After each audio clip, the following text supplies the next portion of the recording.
Always good to have you in. Thank you. A very good Tuesday afternoon to you and, of course, to everyone watching at home. Yeah, I really hope everyone is finding a way to stay warm, though, like we were saying. It's deceiving out there. Jay, Mike, guarantees that it's going to be warmer soon. I'm going to hold him to that. Yeah, I am too. He's never wrong on these issues. Right. He's coming up in just a little bit with your forecast. We begin today at 5 with new developments on Dave's Market closing its Euclid Beach location. The decision there has residents worried about where they'll get their groceries from once the store closes its doors for good. Lindsay Buckingham talked to some of the folks that live in that area about their concerns and what the city is doing to fill this void. Dave's Market on Lakeshore Boulevard has been the go-to for dozens of residents across the street at Euclid Beach. 23 years I've been coming here. 23 years. Going in after Dave's. Come April 30th, the doors will close, they say, because of its $200,000 rent, low sales, and never fully recovering from the pandemic. City Councilman Mike Polensek says Mayor Bibb offered help. They declined. They said at looking at their projections, it wouldn't make any difference at that point. But again, unfortunately, they told us at the 11th hour. Local neighbors are trying to figure out what to do, too. Specifically, the more than 1,200 seniors across the street. And they've been pretty good. They had pretty good food and stuff. I can't see why they're moving. Katie Cork doesn't drive. She's worried how she'll get to another store. And shoppers who do drive say there has to be another way. I'm lucky to have transportation, but everybody don't have transportation. So it's like these people live across the street. They need somewhere to go. And that's like abandonment to me. The nearest Dave's on Shore Center Drive is 3.5 miles away. A Save-A-Lot on Neff Road is 1.3. And a Mark's on Lakeshore is 3.7 from the Dave's at Euclid Beach. In a statement, Dave said, in part, it's committed to working with the city to help ensure those in need of transportation to Shore Center have an option free of charge. Katie still has worries because most of her neighbors need a ride to the store, too. Well, I heard they're going to have a van that they would come down here and pick us up. There ain't going to be no room for everybody on the shelter. Councilman Polensek says Dave's is a responsible business that fell victim to a number of factors, including sky-high rent. It wasn't the neighborhood's fault, wasn't the city's fault. The fact of the matter is, it's the perfect storm. And we did reach out to Dave's to learn a little bit more about that free transportation service they're offering. We have not yet heard back. Jay? All right, Lindsay, what do residents hope to see go in its place? Is there a chance that another grocer might take over that same space? Yeah, you know, it's interesting. Some of the folks we talked to suggested a superstore like a Meijer, a Walmart, or a Target, something with a little bit more longevity. Yeah, certainly. It'd be nice if they had options that are closer than almost a mile and a half away. Lindsay Buckingham reporting live for us on What's New. Lindsay, thanks.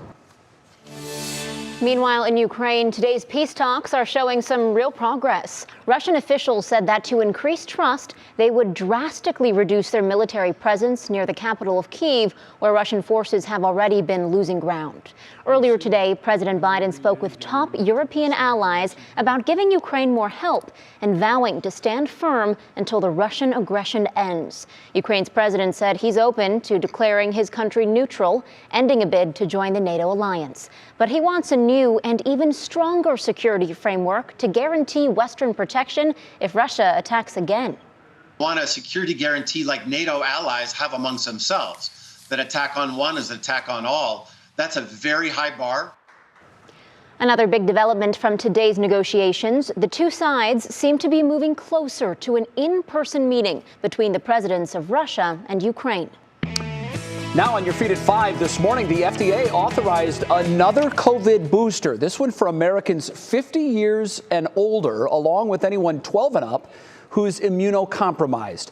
The fourth dose of the Pfizer or Moderna vaccines will offer more protection for those vulnerable in case the virus should resurge. Those 50 plus can get their additional shot at least 4 months after their previous booster was administered. Day 2 of Ohio's primary debates gives the spotlight to the two Democrats running for governor. Nan Whaley and John Cranley, both former mayors from Southwest Ohio, face off at 7 p.m. at Central State University in Wilberforce. Mark Namick is there with details on what we could hear tonight, plus updates on the latest news surrounding this year's busy primary. Hi there, Mark. Good afternoon, Isabel. More politics on the way.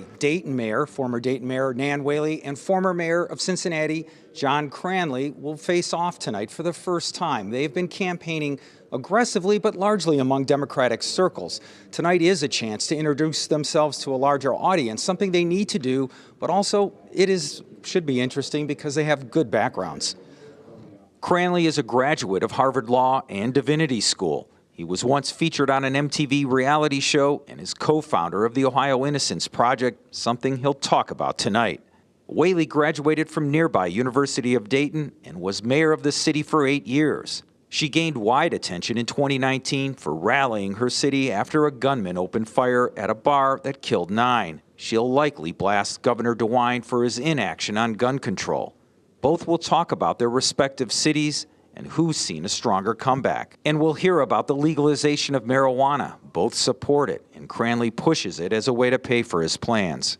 Of course, they'll likely attack Governor DeWine on a number of other issues, including his links to the First Energy scandal and his management of the pandemic. DeWine and other Republican gubernatorial candidates were supposed to debate as well today, but after DeWine declined to participate, the event fell through. All right, Mark, we've talked a lot about the political fighting over the maps that define the legislative boundaries here. Any progress on that? Do we have a set of maps yet? Yeah, let's remind people that there are two sets in play here. One that defines those state legislative boundaries and one that defines congressional boundaries. Right now, we seem to have a congressional map that was based on really inaction from the Ohio Supreme Court, so that's in play. But we don't have really a final hurdle cleared for the legislative maps. Right now, the Republicans control the process, and they've pushed through a map that still needs approval. So where does that leave us? It leaves us with a May 3rd primary that could be moved, but if there is one, it will likely not include those local races. So it will have things like statewide races like the governor's race, which is why tonight's debate at 7 is important for everybody to tune in and have a choice to make. Isabel? I'm sure you'll be following that one closely for us here, Mark. Thank you. Well, we have some big news for a Cleveland radio host. Geraldo Rivera is hanging up his headphones at WTAM 1100. The longtime talk show host said that the last episode of Geraldo in Cleveland will air this Friday. This is partly because of his increased travel schedule with the Fox News network. He said in a post that it was just too much to do both. He's been on the air in Cleveland since 2018, but he's not leaving Ohio. He will continue to live in Shaker Heights. He and his lovely wife, Erica, love calling Cleveland and Shaker Heights home. When you think about Geraldo's career, it really is incredible. It spans half a century. He's been doing this for 50 years, mostly at the network level. He came to fame as a local news reporter in New York City, where he uncovered horrific conditions at a local hospital there for special needs patients. One of the things I most admire about Geraldo is he's not a commentator who will toe one party's line all the way down the middle. And that's what we see so often in today's television, particularly political television. Right. He is a longtime liberal, and most of the views he holds are liberal, but his friendship with Donald Trump was famous. Of course, that friendship has been fractured since the 2020 election. But I like that he looks at the issue for what it is and picks a side, not based on whether he's a liberal or a conservative, but his beliefs on that topic. And that's rare these days. It is. Absolutely. A legend, and I know a lot of people are going to be missing hearing his voice there on their regular programming, but there are still lots of places to go and watch him, and I'm sure this is not the last that Cleveland is going to see of his work. Yep, you'll see much more of him, still a fixture on the national level. Absolutely. Well, Browns fans are really following this news very closely. There's been a lot of chatter recently about the fact that perhaps there could be a reunion in the makes between wide receiver Jarvis Landry and the Cleveland Browns. You remember that the Browns released Landry earlier this month. They did so as a way of clearing salary cap space. They saved about $15 million, which obviously frees up dollars to go in other places. But since this move, Landry has fired his agent. He's signed with a new agent who has come out now and said that Landry has not ruled out the possibility of re-signing with the Browns. In fact, he is pretty intrigued by that idea, particularly with the thought of playing for Deshaun Watson. Remember, in 2020, when Watson last played, he had more passing yards than any quarterback in the NFL. That's what wide receivers love, right. A quarterback that can get them the football. So whether or not this happens, it's at least a possibility. The Browns, for their part, loved having Jarvis Landry on their team, just not at that price. So he would have to take a pay cut. He would have to renegotiate his former contract. And if there's no offer bigger than what he was making, I think there's a possibility the Browns could do that. We'll see. The other interesting news that happened earlier today, Mary Kay Cabot, who's a friend of the show and, of course, the beat writer for the Browns for Cleveland.com and the Cleveland Plain Dealer, is reporting that the Browns' public stance on their quarterback situation is that they're good to come to camp in July with all three quarterbacks, Deshaun Watson, Baker Mayfield, and Jacoby Brissett, who was signed most presumably to be the backup to Deshaun Watson. Now, this is probably a smokescreen because teams that are thinking about trading for Baker are laying in the weeds thinking that the Browns are certainly going to release him. But if they don't, it creates a really interesting scenario where there is a slim possibility that we see Baker Mayfield in camp with the Browns. Again, I think it's a smokescreen, and I don't think this will happen, but you can't take it off the table because the Browns are saying it's on the table. Can you imagine? I mean, I'm so curious. The conversation's going on in the Mayfield household right now about what they think this whole situation and season is going to look like. Can you say awkward? I know. That would be cringeworthy awkward. Yeah. Who knows? We've seen other things like this happen in the NFL before. All right, next up, what's new? Taking a break from the screen. I think we all can use one of those from time to time. We're going to hear from a local pediatrician on just how much kids can benefit this spring break by putting their gadgets away for a bit. And offering an apology. Will Smith says he was in the wrong during Sunday night's Oscars with the Chris Rock incident. We'll have all those details in Pop Break. And Jason saw sunshine and said, I think I'm going to go outside to talk about the forecast. Hey, Jay. You know what? Hey there, Jay and Isabel. That's exactly what I said. The vitamin D feels excellent on the skin. As you said at the top of the show, the sunshine is quite the upgrade. But we have what I'm calling gnarly weather over the next 48 hours, but if you're heading out tonight, you won't be seeing that. We got 30s, even 40s down south, and even late into the evening, a little bit of wintry mix. We'll talk about that full forecast just for you coming up.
One, two, three, 1, 2, 3, 1, 2, 3. Thank you.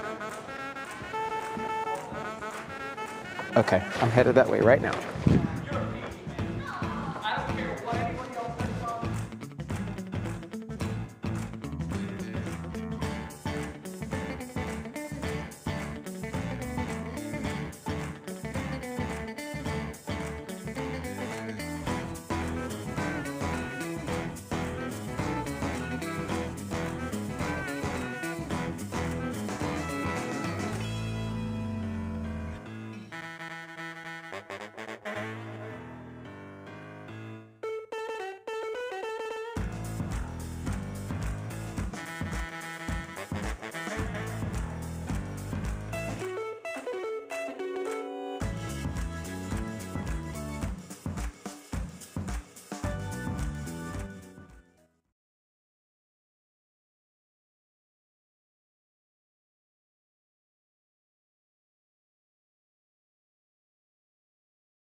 Welcome back, everyone. This Tech Tuesday, we are focusing on putting the phones, the tablets, really anything with a screen down. I'm pro this. Me too. I am for this. The Cleveland Clinic is suggesting kids should consider taking a screen break for spring break.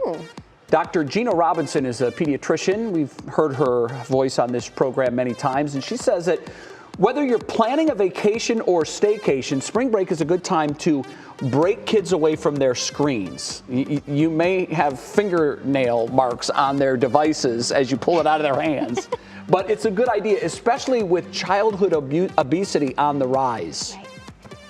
One of the big trends that I noticed during the pandemic was a lot of the weight, the growth charts changed drastically.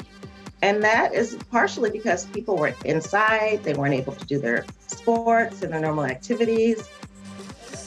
So Dr. Robinson there also recommends getting kids out of their comfort zones to try new things, like going for a hike, scavenger hunts, or checking out a new park or playground. Feeling the sun just makes you feel better. Vitamin D, we all know, is important, and having sunlight helps us to produce our own natural vitamin D supply. I always feel better when I'm getting some fresh air. I think it makes you feel energized, it makes you feel alive, it makes you feel motivated.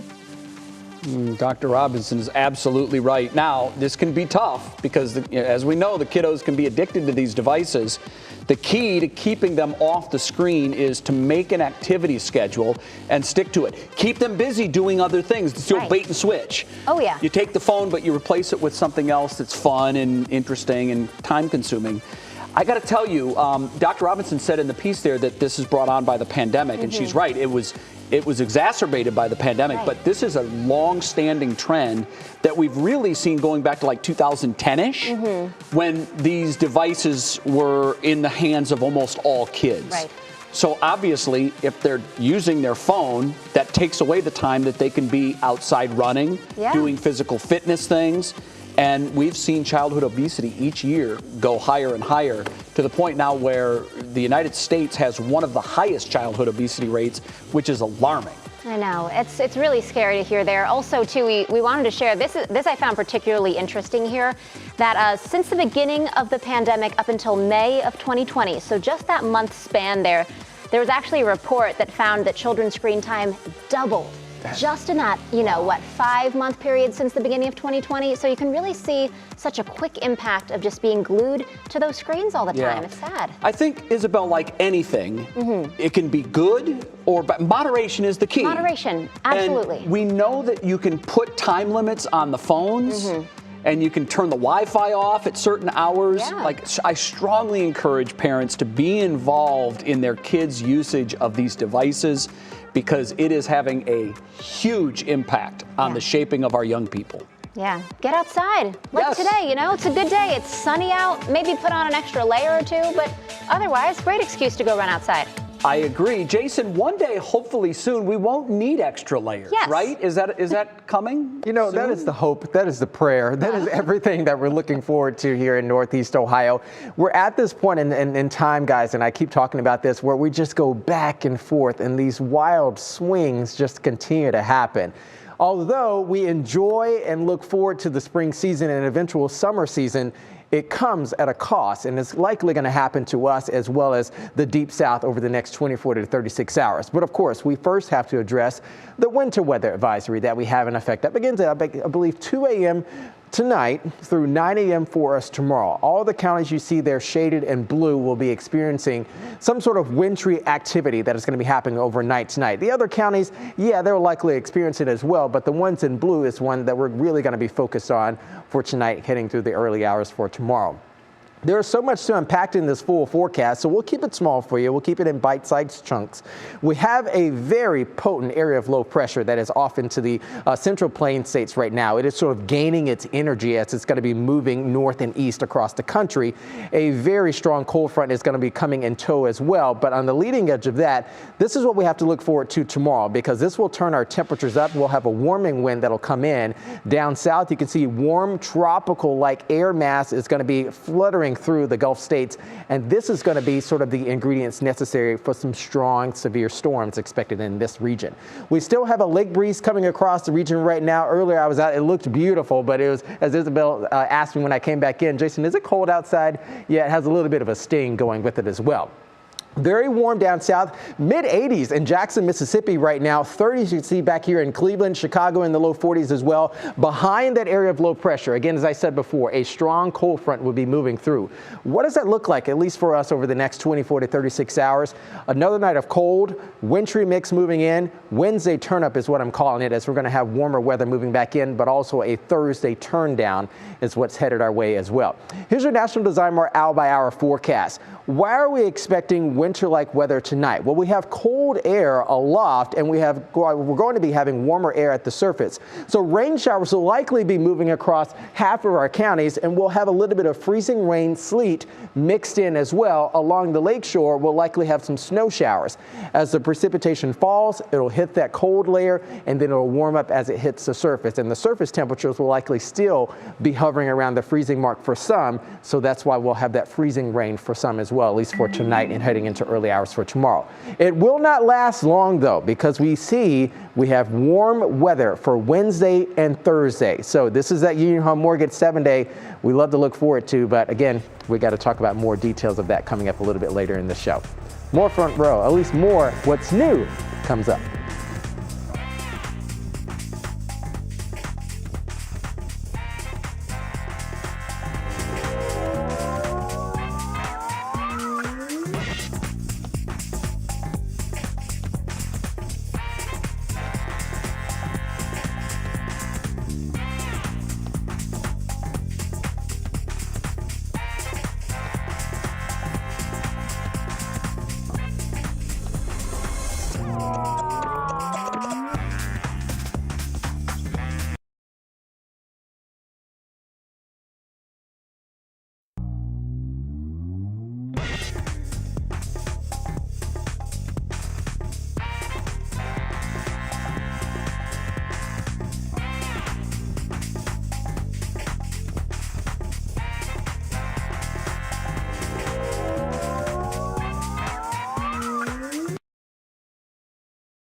New tonight, the Foo Fighters have canceled all their upcoming concerts. This after the sudden death of drummer Taylor Hawkins. On multiple social media platforms and on their website, the band said, quote, "We're sorry for and share in the disappointment that we won't be seeing one another as planned.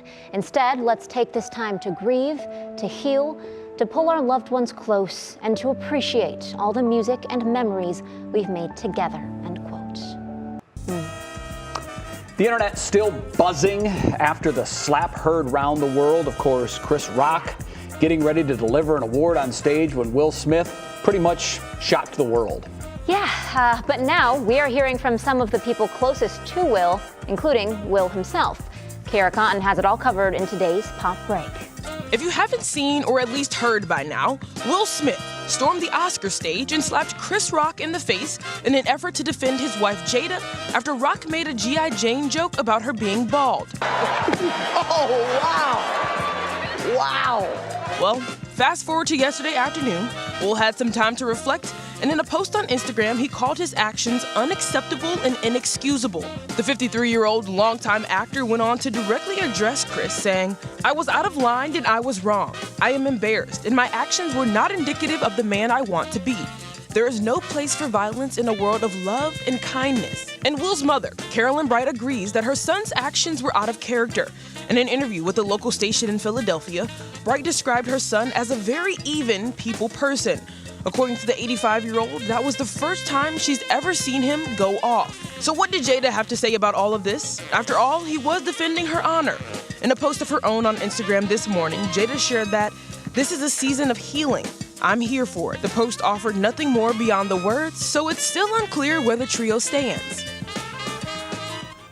Ooh, all right, thanks for breaking that down for us, Kara. But with all this being said now, Chris, actually, you'll note, the only person who has yet to speak out about this whole situation. It might be a good thing, though, because according to multiple reports, ticket sales to his upcoming tour have actually soared since this all went down on Sunday night. Yeah, and you can understand why. Everybody wants to be at that first show that Chris gives since the incident, because I'm sure he'll address it, and everybody's going to want to be there in the audience to hear what he has to say. Yeah, breaking down his perspective. I'm sure, of course, he'll put his own spin on it, comedian in him, so it's going to be some interesting new material, and I'm sure he didn't see that source of material coming. Yeah, pretty wild. Huh.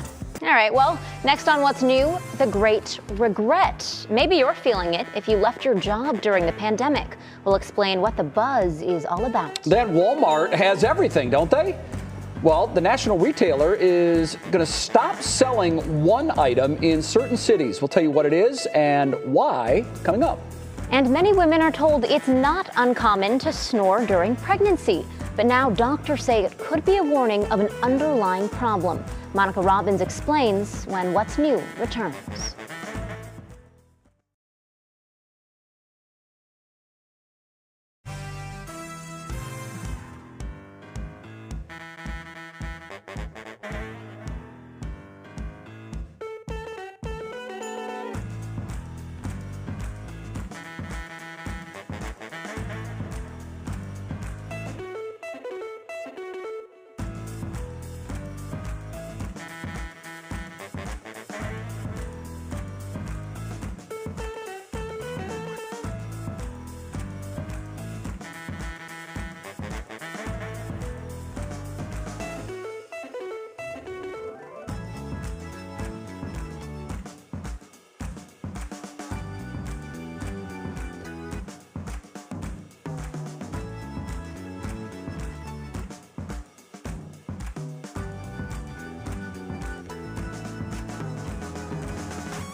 And now, live from WKYC Studios, this is What's New. Let's get you caught up on 3 things you need to know. At the bottom of the hour, a 16-year-old teen is recovering from multiple gunshot wounds after he allegedly broke into a man's house in Akron this morning. The homeowner tells us he was dozing off on the couch when he heard the glass panes in his front door shatter, and then he heard someone come in the house. He says that's when he grabbed the gun he sleeps with every night and confronted and shot the intruder 3 times. I don't like people breaking my house. Or outside, really. It don't matter, but I don't like people doing things to me that they ain't supposed to do.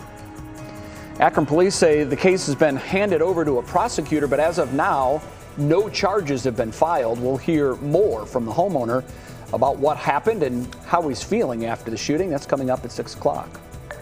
For the 3rd time since last week, a bomb threat forced students and staff to evacuate Lorain County Community College. And just within the last 30 minutes, the college announced all classes and services will be remote for the rest of this week. The threat was reported electronically. The college evacuated and closed on Thursday and Friday for the same problem. Illyria's police chief says they see the impact the threats are taking on the main campus and local safety forces. They are investigating and working to find who's responsible for the threats.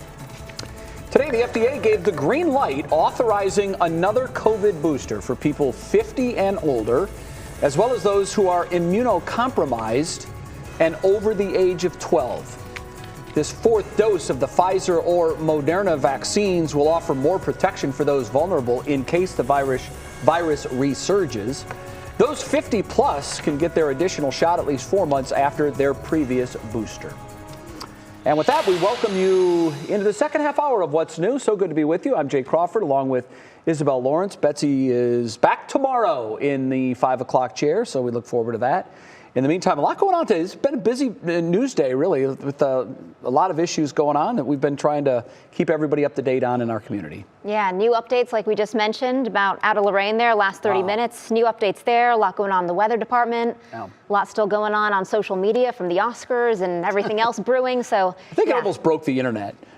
I think so. It was pretty active late Sunday night, all through the early morning hours, and even now.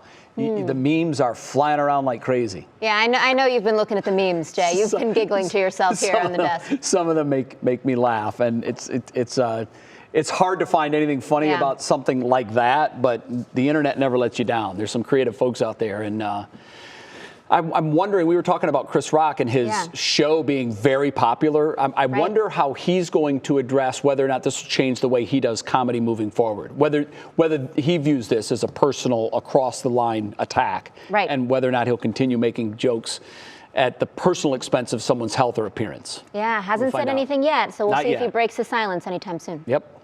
All right. Well, now to our top talker. During the pandemic, we saw what many called the Great Resignation, employees quitting their jobs for better pay, hours, and flexibility. Now, a new poll shows that some of those employees are regretting their decision. NBC's senior consumer investigative correspondent Vicki Nguyen has the story of the Great Regret. Did you flirt with the idea of quitting or changing careers during the pandemic? You're in good company. Labor statistics show about 4 million employees have left their jobs every month since June. But a new poll reveals some of the workers who joined the Great Resignation wished they'd stayed put.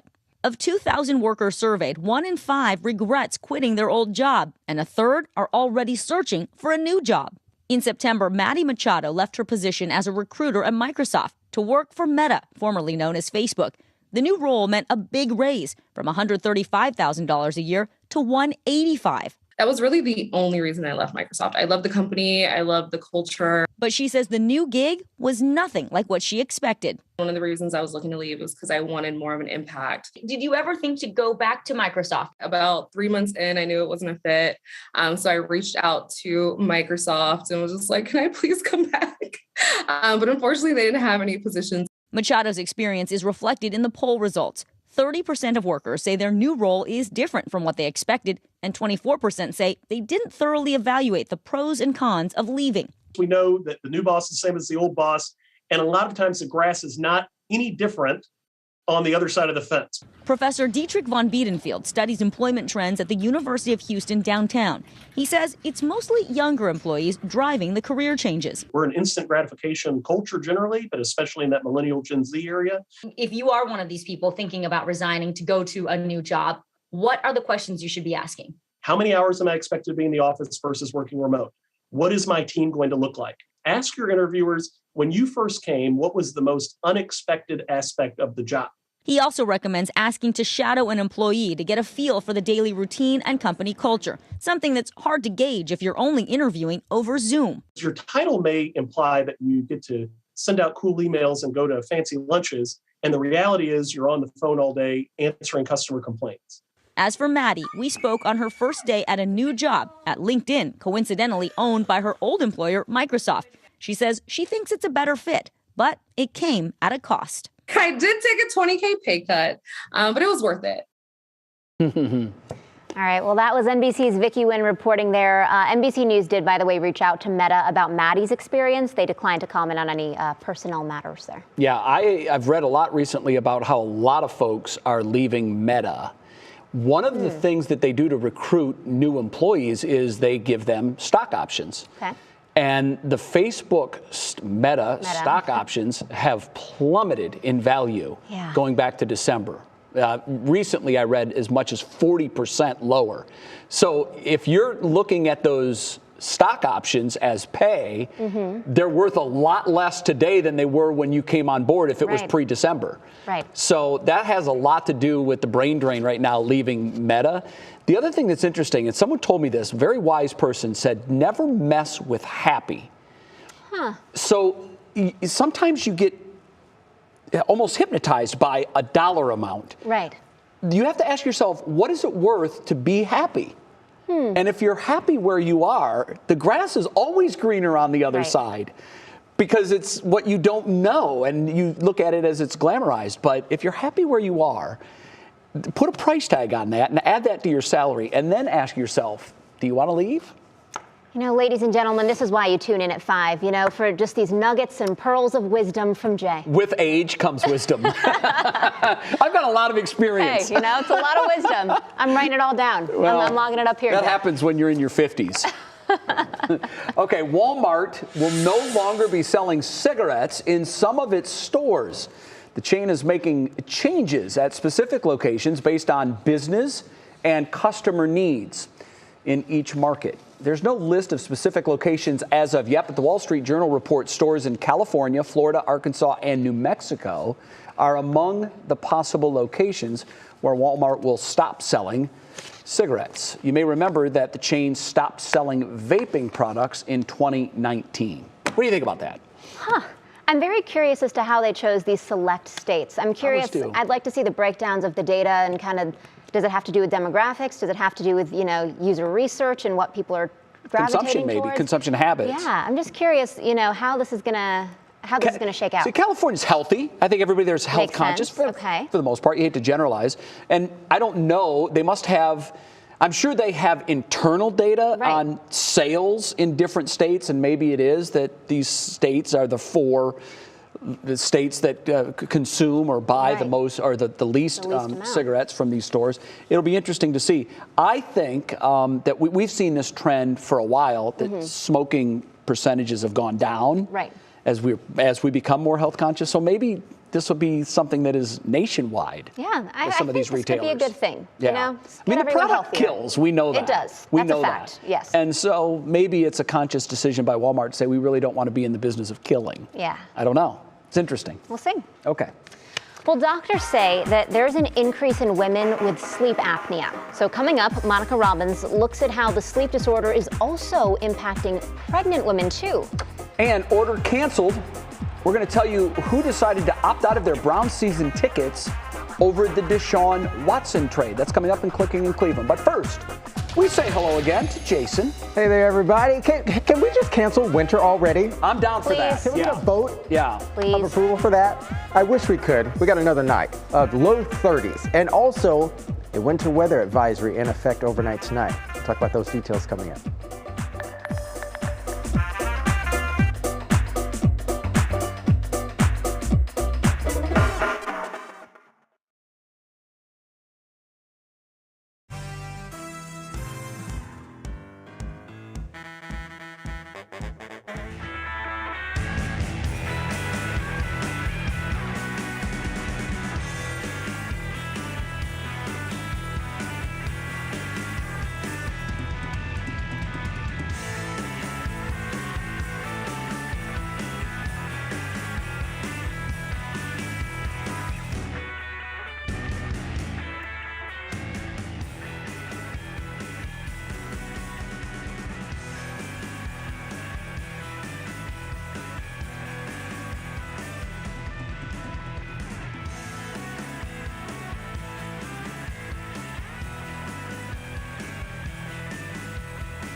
I like everything about Jason Mike. I really do. I think he is one of the most pleasant individuals you'll meet. But Isabel, she'll vouch for this.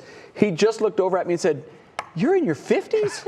I did. And I said, "Yeah, I'm in my later 50s." And so he acted surprised because he's nice. He wanted to be nice. So I say Jason for president.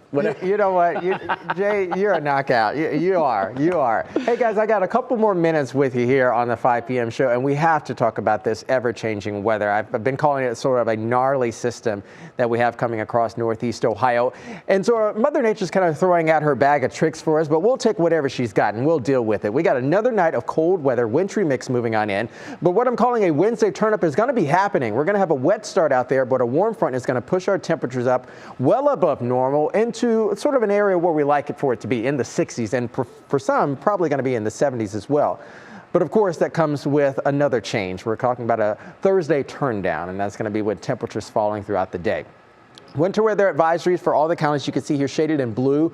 Overnight tonight beginning at 2 a.m. Could we see more counties added to this? Yes, we can, but these are the counties that we deem necessary to get accumulating snowfall and maybe even some icy mixing in there as well.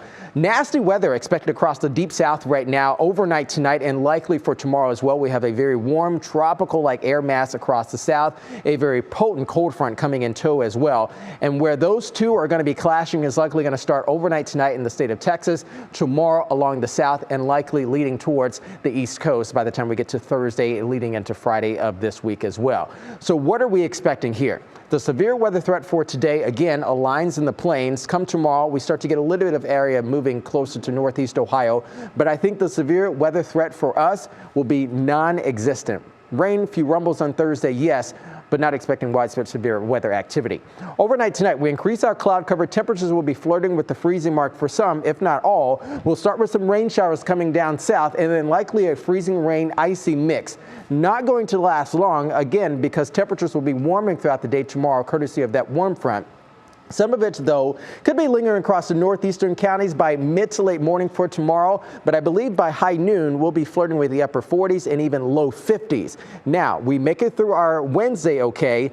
Wednesday night heading into Thursday, more rain showers are expected as the cold front nears our area even closer. Thursday morning, again, in the 50s, but look at what happens throughout the afternoon and evening hours. 40s and likely even 30s by sunset, and then we start to move on the backside of the low heading towards Friday. And of course, backside means usually we get a wintry mix, even some snow showers.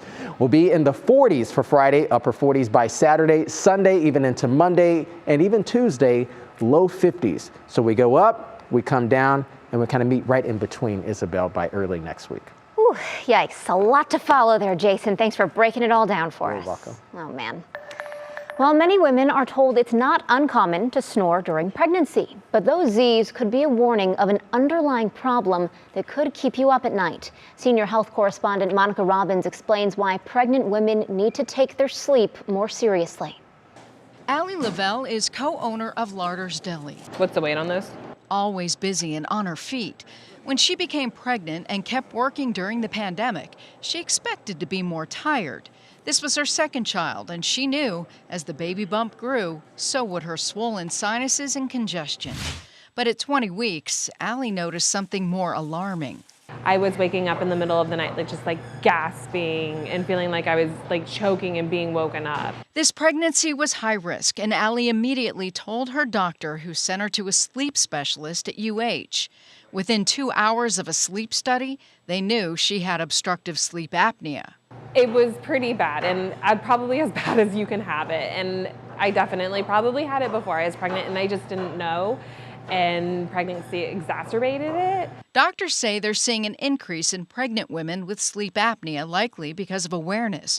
It's a serious condition that can be dangerous for mom and baby. Women with obstructive sleep apnea have a higher tendency for gestational diabetes, preeclampsia, higher blood pressure during pregnancy. Allie developed gestational diabetes, but her sleep improved thanks to a CPAP machine, giving her continuous positive airway pressure at night. Having the CPAP machine made the difference in my energy levels, especially coming to work and working on my feet 40 hours a week and being pregnant. If you're waking with a dry mouth, sore throat, and experiencing excessive sleepiness during the day, talk to your doctor. Sleep position can help too.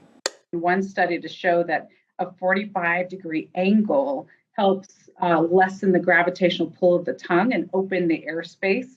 And so there are simple things that women can do conservatively without a CPAP that could be helpful. Allie's still tired these days, but not from apnea. She's waiting for 6-month-old Adeline to start sleeping through the night. Oh, okay.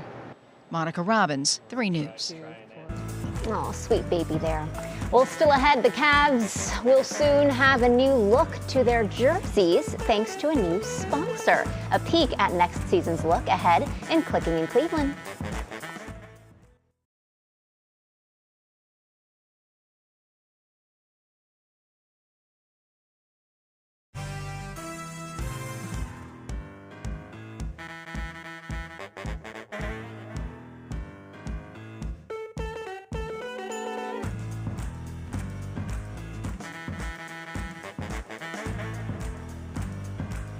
Mic check, I'm right here.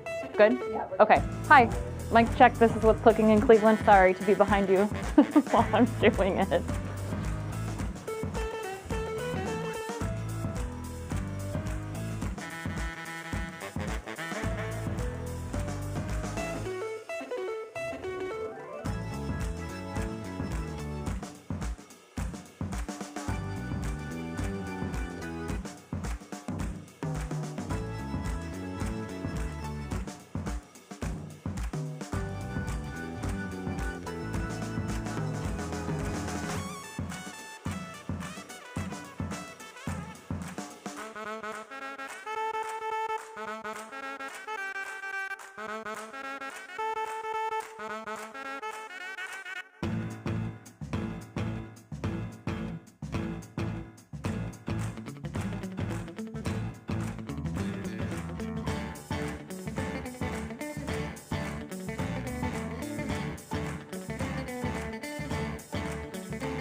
Welcome back. We have a sweet story to share with you. Aileen Elizabeth Photography in Lorain posted some photos on Facebook, and in her post, she says Dana and Carl got married at a local Walgreens.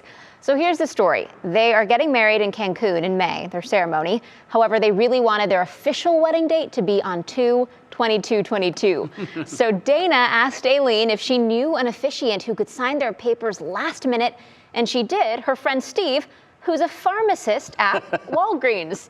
So before he left for the day, the couple raced on over there, got hitched right in the aisle. Aw. It's an intimate ceremony. And that's a story. Aww. That's a story for sure. It's a memory.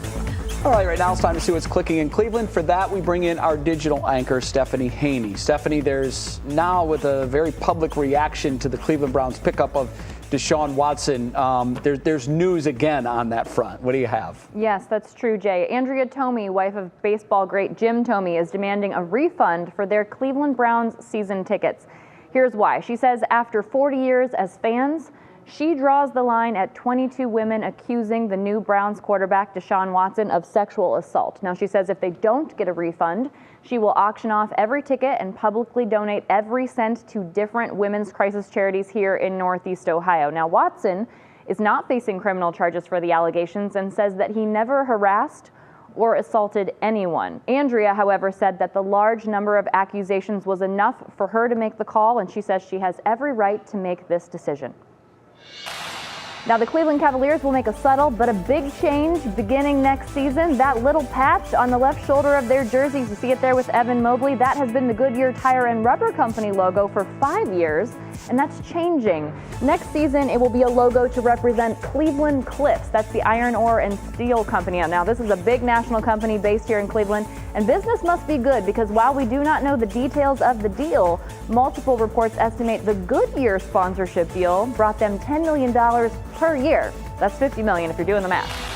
And if you love good barbecue, there's another spot in town to handle your cravings. It's from celebrity chef Michael Simon. It's his second Mabel's Barbecue spot, and it opened over the weekend at Eaton Chagrin Boulevard in Woodmere. This is in addition to the downtown location on East 4th Street. So now there's one more place to get your brisket, kielbasa, pork ribs, signature cocktails, and craft beer. It's open for business Thursday through Sunday. You can get walk-in and take out. Jay and Isabel. Now, for people who are familiar with Michael Simon's B spot that was in Woodmere, this is in the same spot. So it'll be easy for fans to find. It took them about a year to switch it over. They are ready for some barbecue business. All right, very good. I'm ready for some barbecue eating too. Making now me after so that video. hungry. Wow. Stephanie, I know it's been a really rough couple of days for you as you lost your good buddy, your best friend. You had to say goodbye yesterday. I just want to publicly say to you that our hearts go out to you. I know how difficult that is. I know how much this has affected you. We love you. We're all with you. And we're sorry for your loss. That means so much to me, Jay, and thank you. And I want to thank everybody at home, too, because so many of you reached out to me because you guys got to know Winston, you know, when we were working at home and things like that, and it just means a lot to me. So thank you. Thank you very much. Had a lot of character, and I know you're going to miss him dearly, but we're here for you. Yeah. We're here for you. Still ahead, we had some very good news for an Ohio pup. We'll tell you how far she's made it in a contest to be Cadbury's bunny this year. You may remember we told you this story a few weeks back. Then on 3 News at 6, COVID long haul. People who've had the coronavirus are feeling impacts long after they recover. Monica Robbins explains one man's health journey he never saw coming after COVID.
Hey, testing 1, 2, 3, 4. Good evening, and thanks for being with us. I just turned 21. Thank you. Hey, mic check. 1, 2, 3. We have a follow up to a show us something good. Thanks, Al. Hello, hello, hello.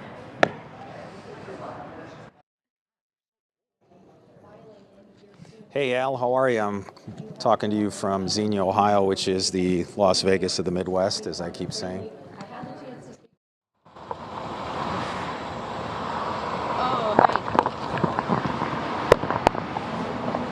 Hi there, mic check 2, 3, 4. 1, 2, 3, 4. Mic check 1, 2.